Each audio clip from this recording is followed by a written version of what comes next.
So, what is stress? Well, according to the dictionary, there are a number of different definitions, but when it comes to physiology, stress is defined as a specific response by the body to a stimulus, as fear or pain, that disturbs or interferes with the normal physiological equilibrium of an organism. Now, what does that mean in plain English? Well, basically, it means dealing with the fight or flight mechanism that's hardwired into our brains. And suppressing this leads to stress. And all this harks back to your inner caveman or inner cave woman because this sort of thing developed way back in human evolution.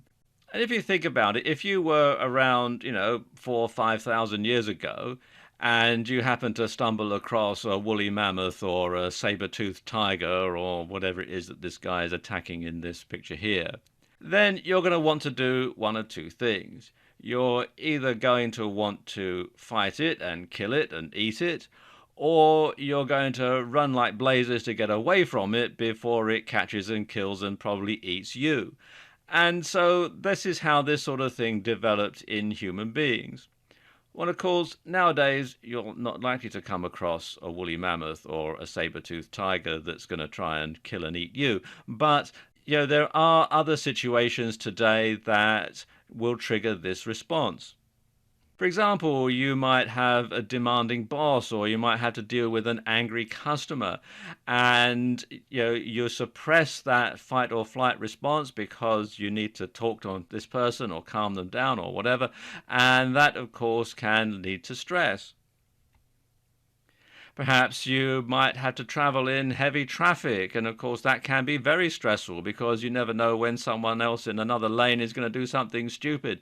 So you have to sort of be on your guard the whole time, and that can be stressful. Perhaps you've got a sulky, recalcitrant teenager at home, and they're making your life very difficult, and of course that can be very stressful. Perhaps you've got financial problems or a big tax audit coming out and you can't fight that and you can't run away from it either. You just have to deal with it, and that can be, very, very stressful.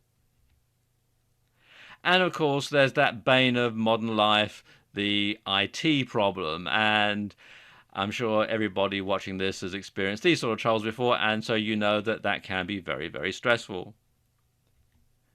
And of course, when we suppress all this in modern life, then that's when the stress levels build up. And modern life can be very stressful, and it does take its toll on our caveman or cavewoman brains. So you do have to learn how to deal with that, learn how to deal with stress in modern life. And that's what we're going to talk about in this video series. And in this video series, we're going to talk about what causes stress, what it can do to you and to your family, and how you can deal with it. And we'll get started in the next video. Did you know there's good stress and bad stress? And we're going to talk about that in this video. Now, it may surprise you, but not all stress is bad for you. If nothing in life causes you any stress or excitement, you may become bored or not live up to your potential. And that's where good stress comes in, because some stress can be stimulating. Now take a look at this photo here. I'm sure you'd agree that this is something that's very dangerous, very stressful. They're in the water, they're going downhill at quite a rapid rate. There's a good chance that they could get thrown out of that raft. They could be injured. But look at the faces of all the people in that whitewater raft. None of them look particularly frightened. They all look like they're having a pretty good time. And this is a good example of good stress in action. Now, here's some examples of good stress, sometimes called eustress.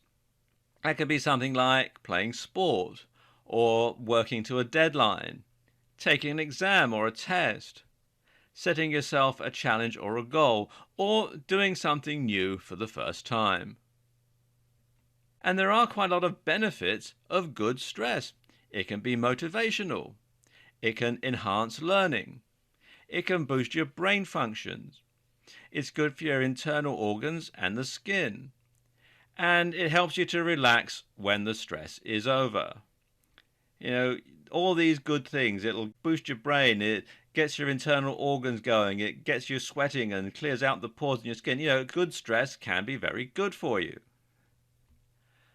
But unfortunately, the sort of stress that most people are familiar with will come under the heading of bad stress. And here are some examples of bad stress, sometimes called distress. That could mean a demanding or an unsuitable job. It could be business worries. It could be domestic woes. It could be financial difficulties. It could be travel. The list just goes on and on and on. And there are lots of problems associated with bad stress. It can have health implications, both physical and mental, and we're going to talk about that in another video. It can lead to relationship difficulties. It can cause poor performance at work or at school, and it can be incredibly demotivating, which can lead to burnout, where you just feel that life just isn't worth living. And this type of stress is detrimental because you never get a chance to fully recover from the effects of fight or flight because you're constantly being stressed. You never actually get over it like you do with good stress. For example, if we think back to that photo we looked at just earlier on with the people in the whitewater raft, they're going to get over that stress and they're going to look back and think that they had a pretty good time. But if you're constantly in a heightened or threatened state, then of course you never get a chance to get over it. So that's the real problem that happens with bad stress. So what you need to do is you need to get a balance in your life so that the amount of good stress in your life outweighs the amount of bad stress. Can't do away with all bad stress in modern life, but you want to take steps to eliminate as much of it as you possibly can and to make sure that you have enough good stress to make your life exciting. In this video, I want to talk about dealing with workplace stress when you have a job. Now, there are lots of different reasons why you might get stressed on the job. Perhaps the stress is intrinsic to the job. You could have poor working conditions. You might work in a fairly dilapidated building, or the heating and cooling might not be very good. Perhaps it's in a bad neighborhood and you have to walk down a dark alley to get to it. That can be very stressful. Maybe there are time pressures. There's never enough hours in the day to actually do your job properly. Perhaps you've got an excessive workload. There's just too much work to do in the time that's available. Maybe there's low pay. Perhaps you're struggling to make ends meet and working all the hours that there are, but you still don't manage to have enough to pay your bills at the end of the week, and that can be very, very stressful. Or there might be dangers. You might have a dangerous job. You might work at heights, or you might be a truck driver driving a dangerous load, or you might be a police officer or somebody on the front line where you come into contact with dangerous people or dangerous situations. And that can be very stressful because, again, you're suppressing the fight or flight reaction that's hardwired into your brain. Or there might be a problem with your role in the organization. Your job might be sort of fairly ambiguous. You never really know what you're supposed to be doing or who you're supposed to be reporting to and that sort of thing. And I'm sure everybody watching this has been in this sort of situation at some point where you never really know what you're supposed to be doing until you get told off for not doing it, that sort of thing. And that can be very stressful. There might be some sort of role conflicts. You might be having to do two jobs that are not particularly compatible, and you have to find a way to find some sort of a middle ground. But there doesn't ever seem to be that, and so that can be very stressful. Perhaps you're responsible for the actions of others. Perhaps you have to farm things out to another company or another department, and then when they don't do it properly, you're the one who gets it in the ear. That sort of thing does happen quite a lot.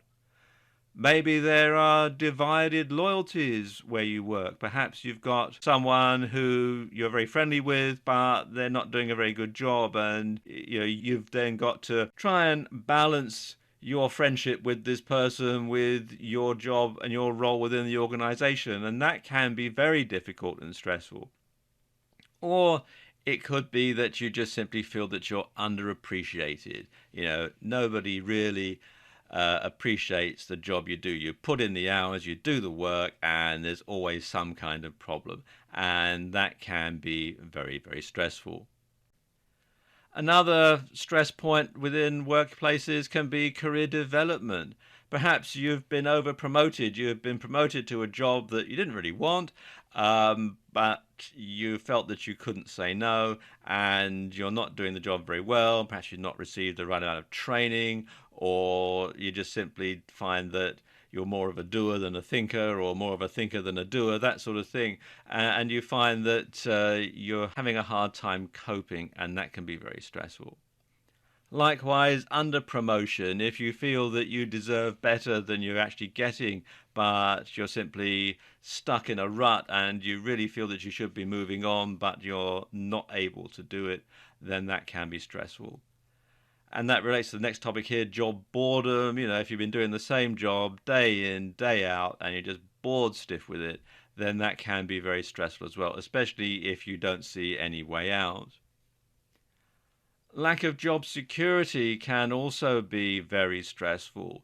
If you've ever worked for a company that's in financial difficulty, you'll know exactly what I mean. You don't know whether you'll have a job tomorrow, if when you turn up your key is going to fit the lock, or whether the building's been repossessed, and you don't know how you're going to pay the bills if the company goes bankrupt, that sort of thing. That can be very stressful. Or it could be thwarted ambition. You could want to move on, but you find that there's someone who's standing in your way, someone who is stopping you from fulfilling your ambition, from fulfilling your potential, and you feel like you're really hitting a brick wall. And particularly in organizations that are very structured, where you really need to climb up the next rung of the ladder, but there's someone who's making sure that you don't. And that can be very, very stressful indeed. Then, of course, there could be problems with relationships at work. You could have a conflict with your boss or subordinates or co-workers, people that you need to get on with, but you don't. You might have a boss who's very demanding and finds fault with everything. You might have subordinates who don't listen to you. You might have co-workers who are uncooperative or always dump all the rotten jobs onto you, that sort of thing.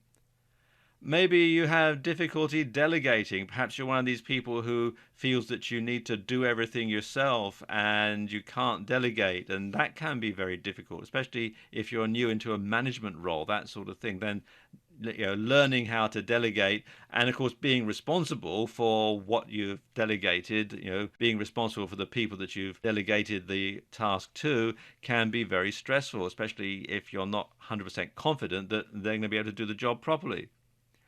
And of course, our old friend office politics can be very, very stressful, especially if you work in one of these offices where there's lots of gossip and backbiting and that sort of thing goes on, especially if you work for a big company where this sort of thing tends to be prevalent. And that can be very stressful because if you fall out with so-and-so, then they're going to make your life difficult further down the line. And you just never really know what's going on. You've got to watch your back the whole time. That can be very, very stressful. And finally, the organizational structure might be difficult where you work. You might have little or no say in the decision-making process, for example. There might be budgetary restrictions. You might have to sort of try and stretch things out. You might not be able to have the right equipment that you need. You might not be able to afford to hire temporary staff to do the job for you because there just simply isn't the money. Or there might be other restrictions, which harks back to the last topic. You might have someone who is being difficult and being restrictive, and that can cause lots of trouble. There might be poor communications, things that you ought to know, but you're not being told, and then you don't find out until it's too late, and then there's more problems, and so on and so on and so on. Or, of course, as I just alluded to, you might have a company that's in financial difficulties and you're getting people phoning up demanding payment and people turning up on the doorstep saying, we haven't been paid, or people are accosting you in the street saying, I know you work for such and such company, when are they going to pay our bill, that sort of thing. That can be very difficult and very stressful. And you see, all of this stress, all of this pressure, your brain wants to either fight it or flee from it, and you can't because you're just there all the time. And this is when the stress starts to build up. And it might be not one particular factor, it might be a lot of different factors that add up over time that can really cause all the stress. So, what should you do in that type of situation? Well, the first thing you want to do is you want to make a note of what's making you stress. Once you've discovered what the problem is, you're halfway to finding a solution. Then you need to develop healthy responses to that. That might be some type of relaxation technique. It might be some way of perhaps if you're in a big organization and somebody's giving you a hard time and it's not really your problem, you can kick the problem upstairs, to coin a phrase, and pass the problem on to somebody else and look for a healthy response, a healthy way, rather than getting mad, rather than sort of bottling it up inside. That is one way of helping to deal with stress. And of course, you need to change what you can change, and you need to manage what you can't change. Particularly if you're in a subordinate role in a company, there's lots of things you can't change. You can't change the actual corporate nature of the business, but you can manage how you deal with it. And the best way to do that is to talk to your superiors.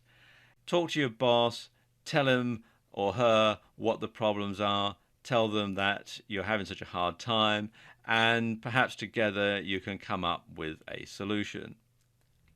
But of course, at the end of the day, if all else fails, if you just find you're under too much stress, then find another job. I know in difficult economic times that's easier said than done, and it can be hard to find another job, but bear in mind, your health is very important. And if you suffer the effects of stress, on your health, which we're going to talk about in another video, then quite frankly, money isn't worth having poor health. You need to find some other way of making a living that isn't quite so stressful.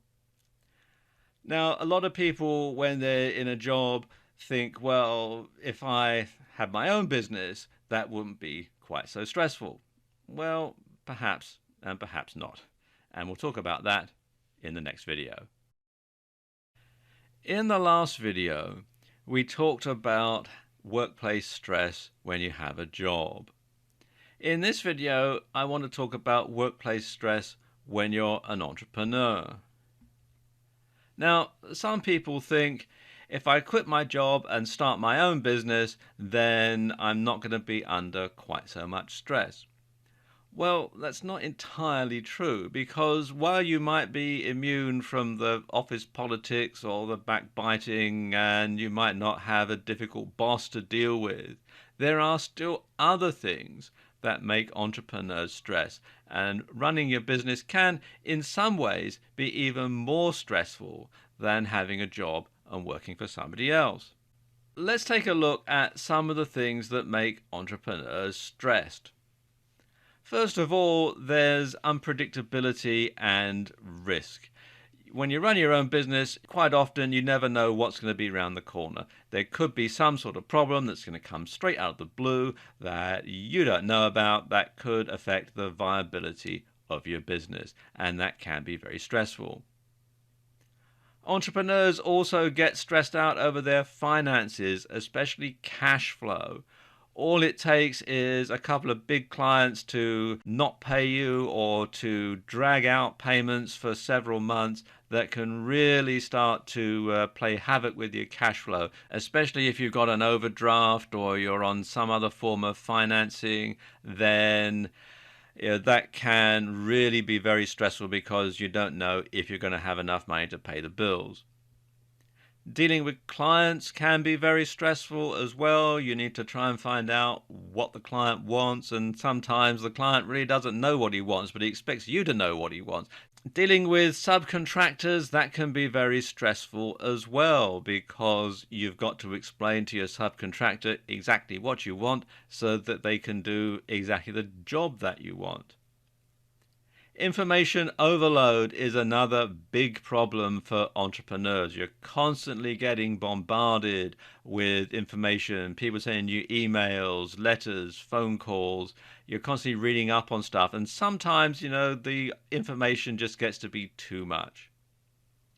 Launching new products or new projects, now that can be incredibly stressful because, once again, going back to the first point, there's the big risk involved. What if it flops? You're going to lose a lot of money. What if something goes wrong in the manufacturing process? What if something goes wrong down the line? All these different things that can happen when you're launching a new product or in starting a new project that can be very, very stressful.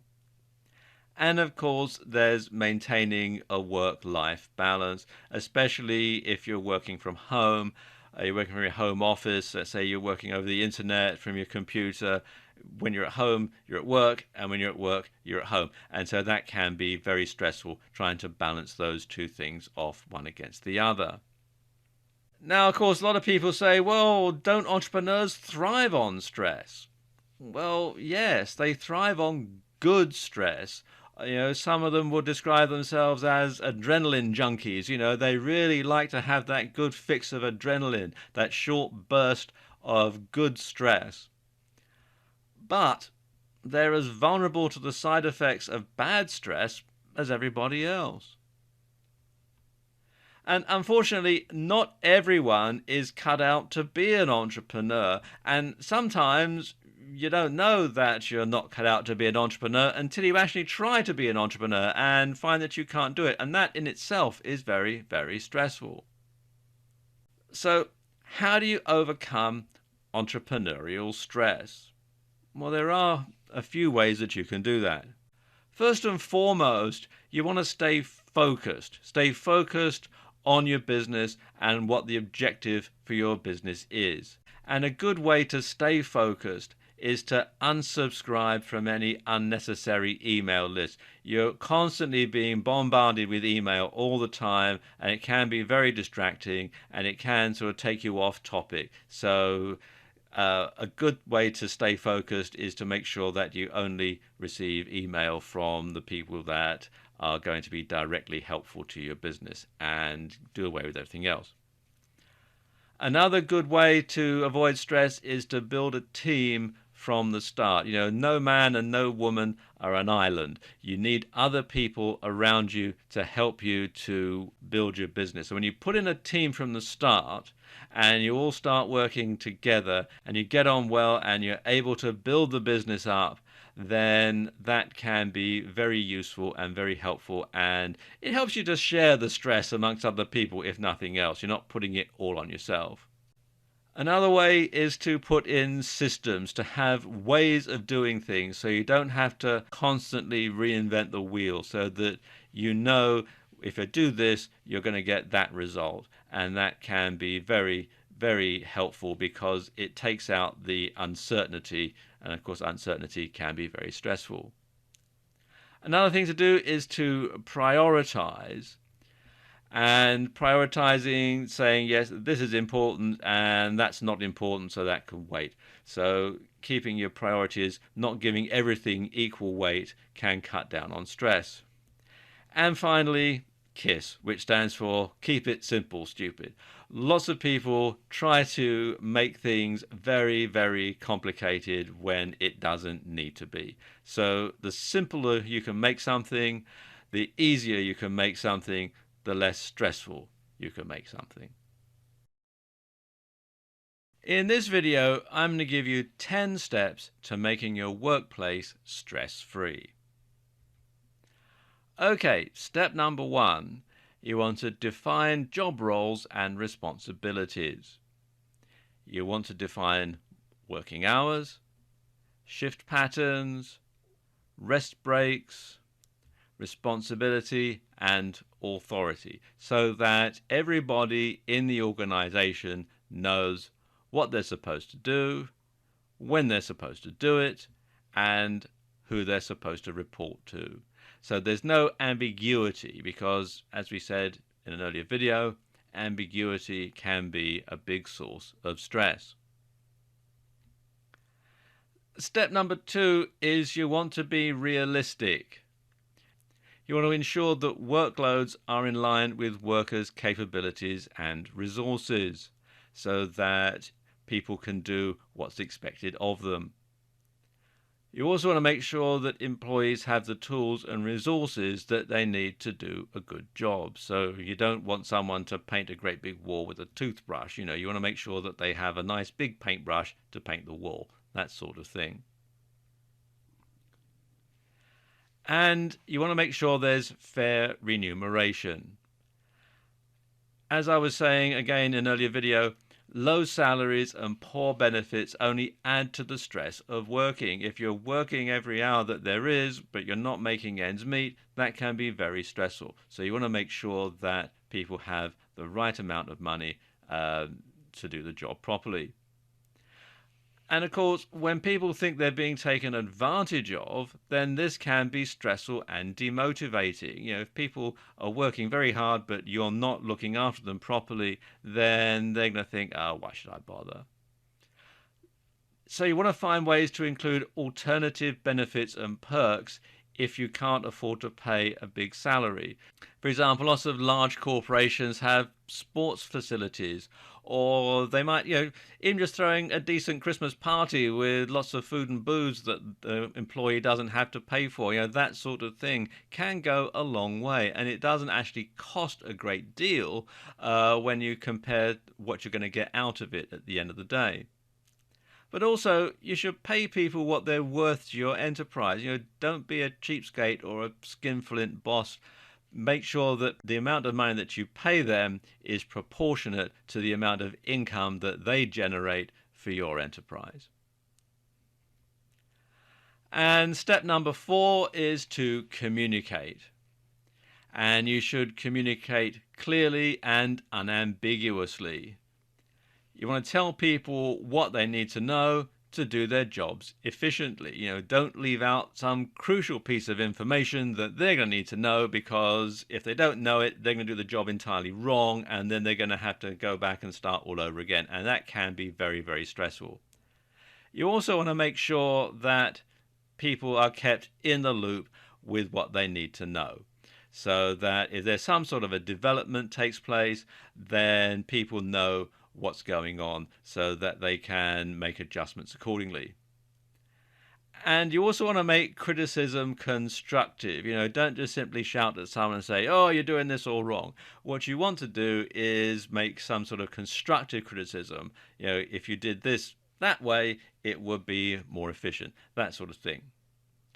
And remember that communication is a two-way street. So you want to make sure that you get plenty of feedback from your team so that you can change the way that you do things to make things more efficient. So that becomes less stressful for you as well as for the people that are working for you.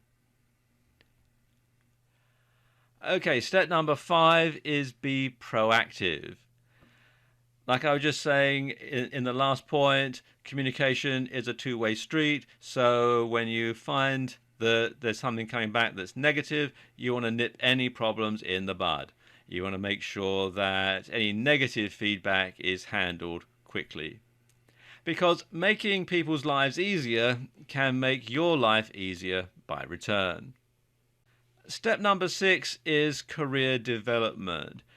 There can be nothing more soul-destroying than working for a company working in an organization and knowing that you're doing your job and you're going to be doing that for the entire time that you work for this company. This is your job and this is what you do. And if you want to move on in your career, then you're going to have to go somewhere else. And that can be very stressful and demotivating. Bear in mind that your best business asset is your people. So you want to support career goals by offering development programs, and you want to offer educational support to key employees so that they can then bring their expertise and their newly acquired knowledge to bear to help build your business. And when employees know where their career is going, they tend to be happier and more committed. And of course, if you're an entrepreneur, then you want to invest in your own personal development and you want to keep up with the latest ideas so that you can take your business forward to the next level. Step 7 is to give credit where it's due. When people perform beyond what's expected of them, recognizing their efforts makes them feel appreciated. So, if you're happy with the way someone's doing their job, tell them, a pat on the back, either physical or metaphorical, can go a long way. And when someone comes up with a good idea, you want to make sure that others know it came from them and not from you. There's nothing more stressful and frustrating than doing your job and somebody else takes the credit for it. Okay, step number 8 is socializing. And when you encourage employees to socialize out of hours, it helps to form bonds and create a working family. And, a sense of belonging is very important. It binds people together, and that's going to cut down on staff turnover. So, encourage employees to socialize out of hours, maybe throw a good Christmas party, that sort of thing. That can help to bind things together and help people to think of the company as more just somewhere to go to work. Step 9 is to have a good work-life balance. You want to establish work schedules that are compatible with the demands and responsibilities that your employees are going to have outside of the job. Because there's nothing more stressful than having to try and balance family life and your working life. And it can be very, very stressful because then you have divided loyalties, which goes back to what we talked about in an earlier video. And when possible, you want to establish flexible work schedules, things like telecommuting and other remote methods of getting the job done. Now, the end result of all this is you have employees who are happy, healthy, and committed to the organization. And when you cut down on the levels of stress, of course, you're going to have much lower turnover of employees. So that means you don't have to have all the expense of going out and hiring someone to fill a job from someone who's quit because they simply found the job too stressful. And finally, step 10. You want to innovate. You want to keep abreast of the latest ideas and you want to encourage employee input.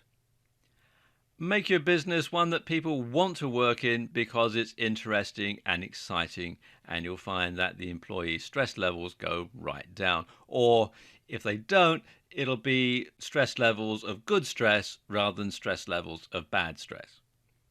And of course, a happy workforce is a more productive workforce, and that, of course, is better for your bottom line. The title of this video is Too Much Stress Can Be Bad for You, and in many ways that is an understatement. But let's just look at some of the ways that stress can take its toll on your body. Now, the first thing that happens when you're under stress is your heart starts pounding, and that goes back to your inner caveman and inner cave woman. The heart needed to start pumping all that blood around to get to the muscles so that you could chase after and hunt down that woolly mammoth or run away from that saber-toothed tiger. You had to make sure that all the blood was getting to the right muscles and getting to your brain and making sure that your body had the amount of blood that it needed to do the job, the fight or flight. Well, of course, that leads to high blood pressure, and High blood pressure in short doses isn't too bad, but sustained high blood pressure can be very, very harmful. It can lead to things like headaches. That's just, the mildest form of high blood pressure can lead to headaches. But it can also, if you're very unlucky, it can give you a heart attack.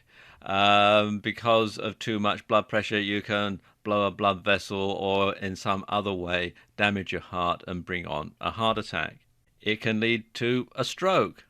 And then, of course, with all that blood pumping around and that heightened state of awareness, your body releases all sorts of endocrines and glucose and various things to make sure that your muscles have all the extra nutrients that they need.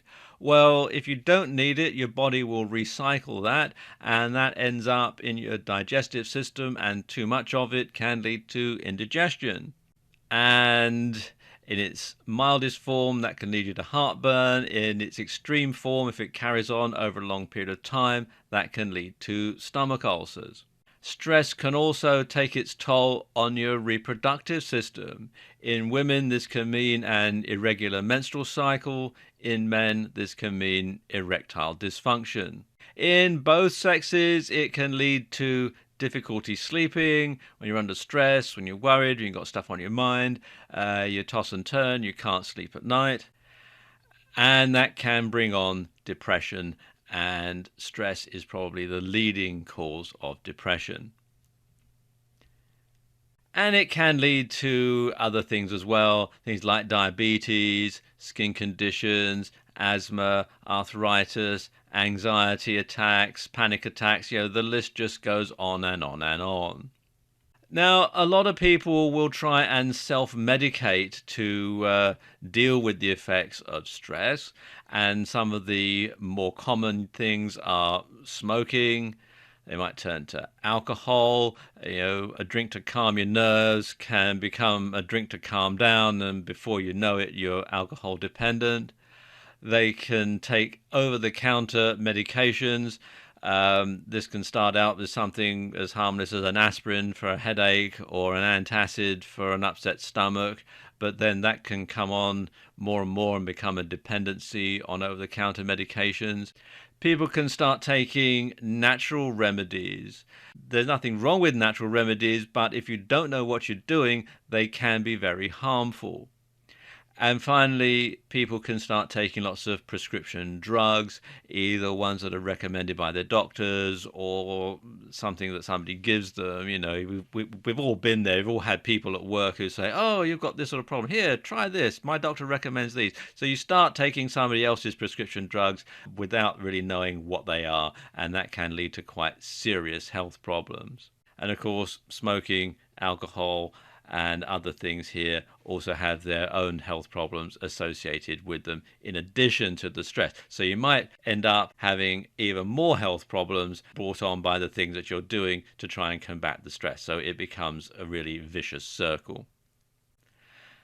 Now, according to the website webmd.com, 43% of all adults suffer adverse health effects from stress. And 75 to 90% of all doctors' office visits are for stress-related ailments and complaints. In the US, the Occupational Safety and Health Administration, better known as OSHA, declared stress a hazard of the workplace. And stress costs American industry more than $300 billion annually. And the lifetime prevalence of an emotional disorder is more than 50%, and this is often due to chronic, untreated stress reactions. And it's not just you that can be harmed by your stress. It can be very harmful to your family, especially to your kids, and I'm going to talk about how it affects them in the next video.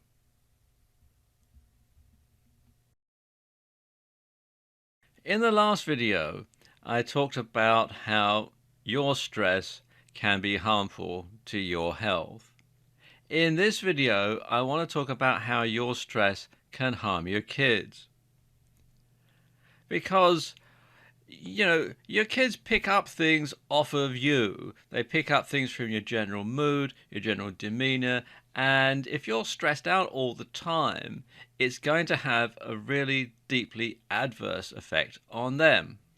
Because you see, your kids see you as a role model. So if you don't handle stress well, first of all, they'll grow up thinking that it's normal behavior. It's normal behavior to be stressed out. It's normal behavior to be in a bad mood all the time. It's normal behavior to drink and smoke to try and suppress the stress.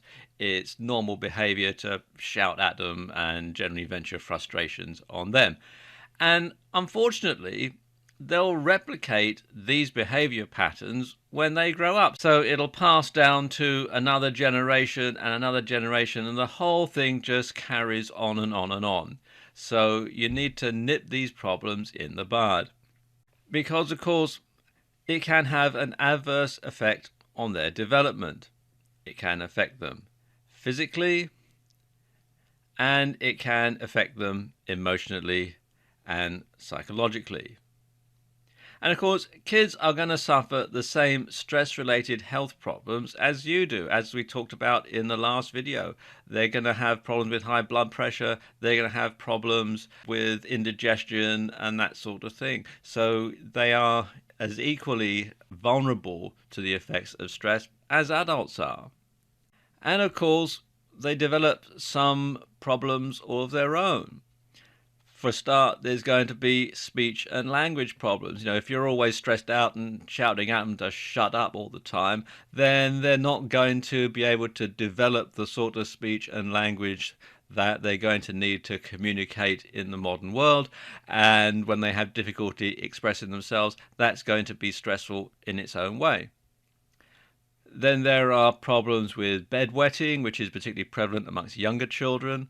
And they may well get into trouble at school because if they don't know any different and they think that being irritable and cranky and shouty and that sort of thing is normal behavior, the first time that they find out that it's not normal behavior is when they get into trouble for doing it at school. So that is another problem. So your stress can affect more people than just you, especially if you have a family. So that's something that you need to take into account and deal with your stress before it starts passing on the trouble to the next generation. The title of this video is Setting Boundaries to Reduce Stress, although another good name for it would be Learning to Say No Without Feeling Guilty. It's very easy to say yes. Can you work this weekend? Yes, of course I can, boss. I know this is an inconvenience, but will you drop this off on your way home? Yes, sure. We're going to need this order a week earlier than we thought. Can you deliver? Yes, no problem. Whereas in reality, what you really want to say is no. No, I don't want to work this weekend. It's my kid's birthday party. No, I don't want to drop this off on the way home. It's 6 miles in heavy traffic. No, I can't deliver earlier because that means I'm going to have to put somebody else's order off and they're going to get mad at me. So I'm going to make them mad to keep you happy. So, there are some times when you really ought to say no. But in order to keep things sweet, in order to keep people happy, we're programmed to say yes. And trying to balance those two out can be very, very stressful. Now, the website about.com have come up with a checklist that you can go through to decide whether or not you should say yes or no when faced with this sort of situation. And the first thing that they suggest is, if nobody would be disappointed, would I prefer to say yes or no? Look at it that way, balance it out. If no one's going to be disappointed, do you want to do it or don't you? Second point, looking at all the benefits and costs in the situation, both tangible and intangible, is it worth the effort to say yes? In other words, is the client who wants it a week early a bigger client than the one that you're going to upset by putting their job off. That sort of thing. You have to weigh up the benefits, as it says, both tangible and intangible. Third point, would you feel comfortable posing the same request to somebody else? So if you were to be in the situation of the person asking you, would you feel comfortable posing that question, asking them to do the same thing? Fourth point, if people would be upset with you if you said no, do you truly feel they're coming from a respectful, reasonable place? And if not, might it be time to start setting some limits? Are people being genuine, or are they just chancing their arm? Next point, is this a precedent that you want to set? Because once you've said yes once, it's very hard to say no to the same question later on. So is this a precedent you want to set? And if not, where would be a reasonable place to draw the line? And another thing that they recommend is that you think of someone you feel has very healthy boundaries, the kind that you would like to emulate. How do you think they would respond in this situation? So you want to give time for yourself the same priority as you give to time for others. And you want to schedule time to do something for yourself, something that gives you joy and which energizes you. Now, this could be something like a personal project, it could be some type of recreational activity, or it could be just some quiet me time. And when you give yourself the same priority as you give to others, then you're setting a boundary because you're saying yes to yourself. You're saying yes to you. You're giving yourself the same priority, and that will reduce your stress level very, very considerably. Now, so far we've talked about what causes stress. In the next video, I'm going to give you 5 ways that you can reduce your stress level and help get stress out of your life. So far in this video series, we've talked a lot about what causes stress and the effects that stress can have on you and your family. So in this video, I want to talk through 5 ways to reduce stress in your life. And of course, we've all been in stressful situations, both good and bad, every day. But when you put the plan of action that I'm going to talk about in this video into place, you'll find you'll be able to reduce your stress quite considerably. Okay, the first thing that you want to do is identify what's making you stressed in the first place. Is there something that you can do differently to avoid the stress? Can you eliminate it? And if you can't eliminate it, can you manage it? And a good way to find out what's making you stressed is to keep a stress journal. Every time you find yourself in a stressful situation, you want to make a note of it. And if these things keep cropping up on a regular basis, then you're going to notice a pattern, and then you can think about how you're going to deal with it.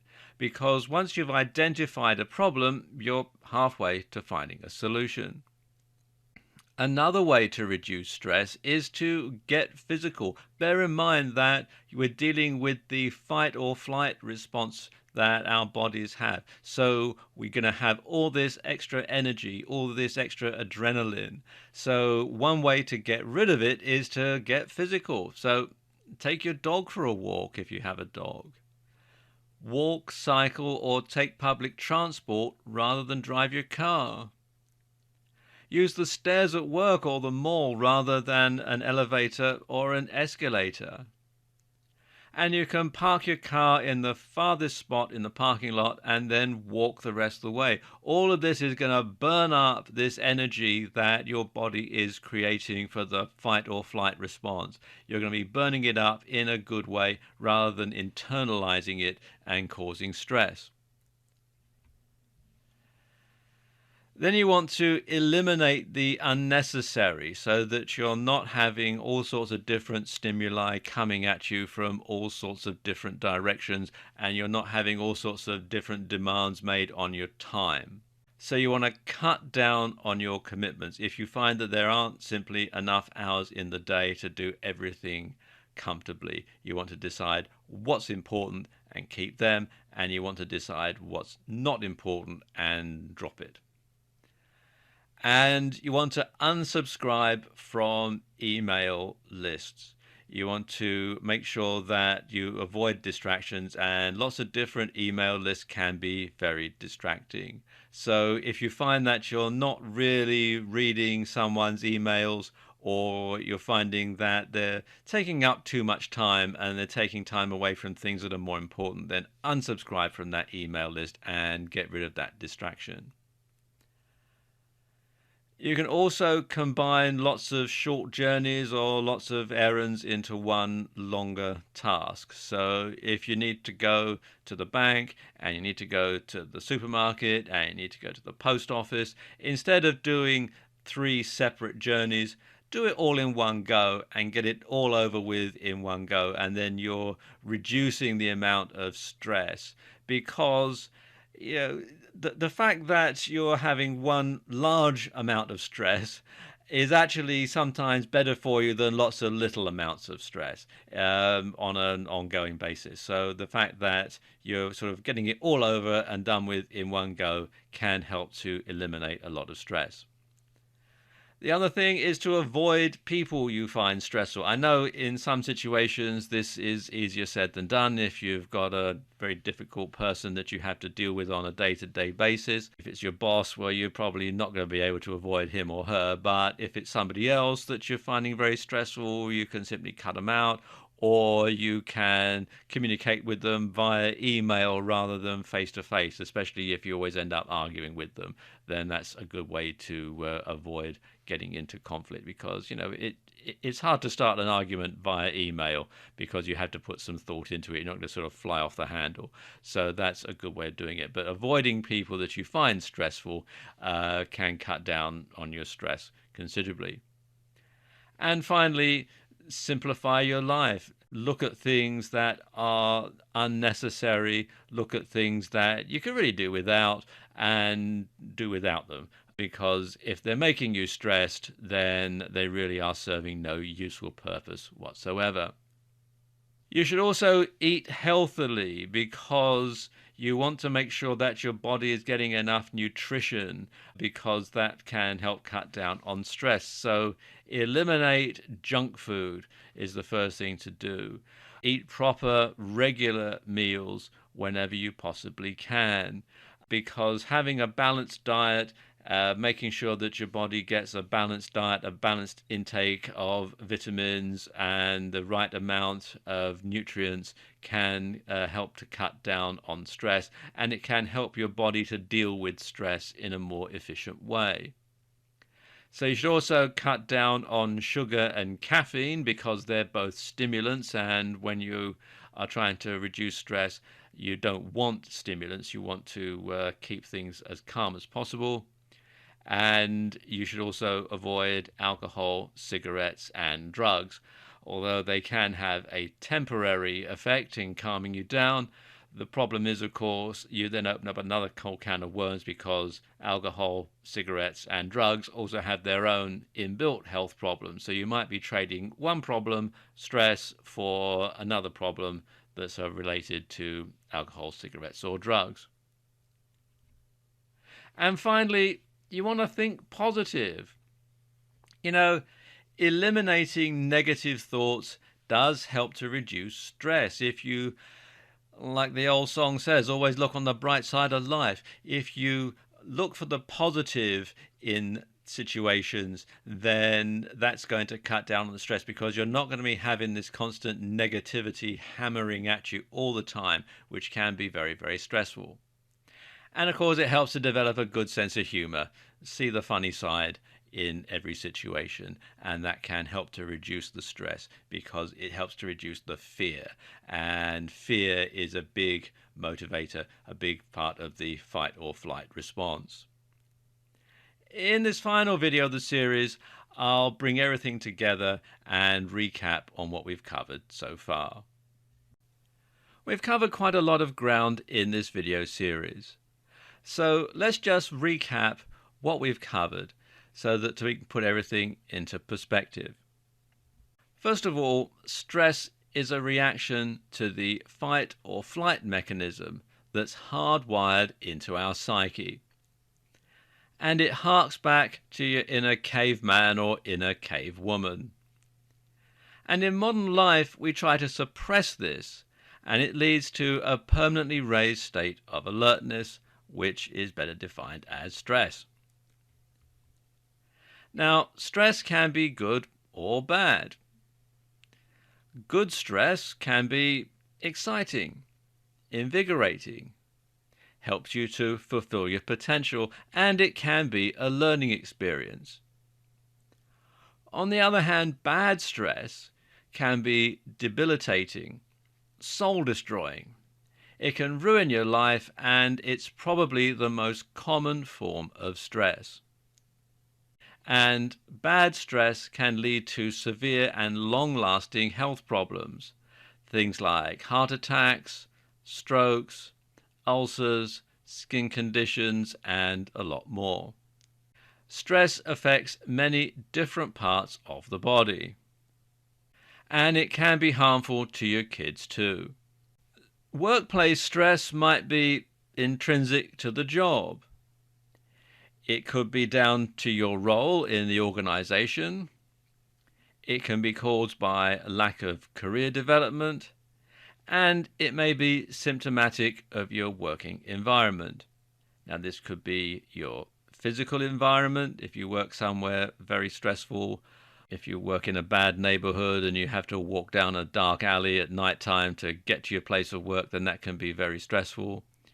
It could be down to the psychological environment. If there's lots of office politics and backbiting going on, then you might find it's very stressful to work where you work. Or it could be down to the organizational structure that simply lends itself to being very stressful because it's very poorly organized. If you're an entrepreneur, you might get very stressed over the unpredictability and risk of your lifestyle. There may be problems with finances, especially cash flow. You might find dealing with clients stressful. And likewise, you might find dealing with subcontractors to be stressful as well. You might be suffering from information overload and not know exactly what to do because you have all sorts of different things that you're being bombarded with.